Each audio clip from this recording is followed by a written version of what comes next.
Morocco ম্যাচের ভুল থেকে শিক্ষা নিয়ে হাইতির বিপক্ষে ভালো করার প্রত্যয় ব্রাজিলের। তবে নজর এড়ায়নি প্রথম ম্যাচে কার্লো আনচেলত্তির কৌশল। শুরুর একাদশে একাধিক ফুটবলারের অন্তর্ভুক্তি নিয়ে চলছে জোর সমালোচনা।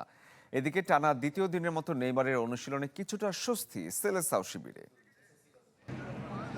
মিশন হেক্সার শুরুটা স্বভাবসুলভ হয়নি ব্রাজিলের।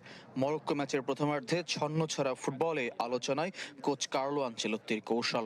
শুরুর একাদশে ইগর থিয়াগো, রজার ইভানেজের অন্তর্ভুক্তিও প্রশ্নবিদ্ধ।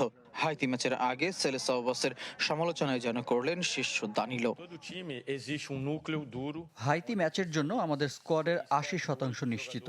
বাকি ৩-৪ জনের ব্যাপারে কোচ এখনো সিদ্ধান্ত নেয়নি। এটা হতে পারে ট্যাকটিক্যাল অথবা ফিজিক্যাল কারণ, অথবা কোচের অদ্ভুত কোনো সিদ্ধান্ত।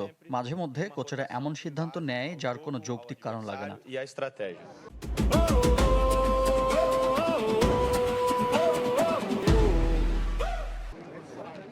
আলোচিত মরক্কো ম্যাচের ২ ঘন্টা আগেও অজানা ছিল চূড়ান্ত একাদশে কাকে খেলাচ্ছেন কার্লো আনচেলত্তি।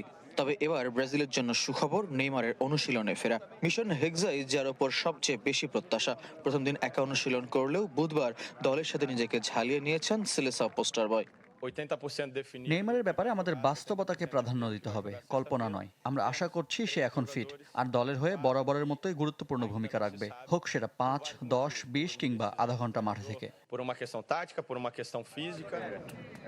অনুশীলনে ফিরলেও হাইতি ম্যাচে এখনো নেইমারের খেলা নিয়ে আছে অনিশ্চয়তা।